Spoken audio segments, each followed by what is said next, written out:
কেন্দ্রীয় বাহিনীর জোরদার নিরাপত্তা বর্ধমানের ইউআইটি বিল্ডিং এর স্ট্রং রুমে। এই স্ট্রং রুমে মোট 5টি বিধানসভার ইভিএম রাখা হয়েছে। বর্ধমান উত্তর, বর্ধমান দক্ষিণ, আউশগ্রাম, গালসি ও ভাতার। অন্যদিকে টেকনিক্যাল ইঞ্জিনিয়ারিং কলেজে, জামালপুর, খণ্ডঘোষ, মেমারি ও রায়না বিধানসভার ইভিএম মজুত করা হয়েছে। কার্যত সর্বদলের এজেন্ট এবং কর্মীরা রীতিমতো পাহারায় রয়েছে। তারা জানাচ্ছেন 4 জন করে সময়সীমা বেঁধে ভেতরে প্রবেশ করতে দিচ্ছে।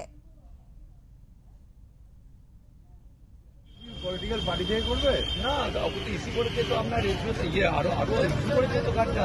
হ্যাঁ, তাও উনি তো ঢুকেছিলেন তো। না, ও তো ঢুকতে ওকে তোমার কি করেছে? ঢুকেছিলেন তো। না, আমি তো একটা ঢুকেছিলাম। হ্যাঁ, দেখেন জিজ্ঞাসা করে। আরে উনি ঢুকে গিয়ে ভেতরে ঘুরে আবার এসেছেন, তাই তো? হ্যাঁ, যাবে তো ভেতরে নাকি?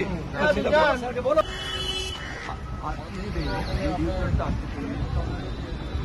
ওইটা দেখতে যাবে, সেটা বলেন না। কথাই বলতে না পারলে আপনারা আপনাদের প্রচলিত স্ট্রং রুম বর্ধমান ভাতার এবং বর্ধমান উত্তর বিধানসভার এখানে হয়। তা বর্ধমান দক্ষিণের পক্ষ থেকেও আমরা রয়েছি এখানে।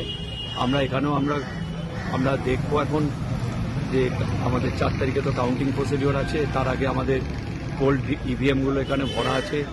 আমরা তারও নজরদারি বাইরে থেকে আমরা দেখছি, সব পদ্ধতি সবই, এবং সেন্ট্রাল ফোর্সের অতিরিক্ত বাড়াবাড়িটাও আমরা দেখতে পাচ্ছি। অনেক কিছুই দেখতে পাচ্ছেন কিছুক্ষণ আগেই দেখছিলেন আমাদের ভিডিও ভিউ করছে, তাই তার লোকেরা আটকে দিচ্ছে।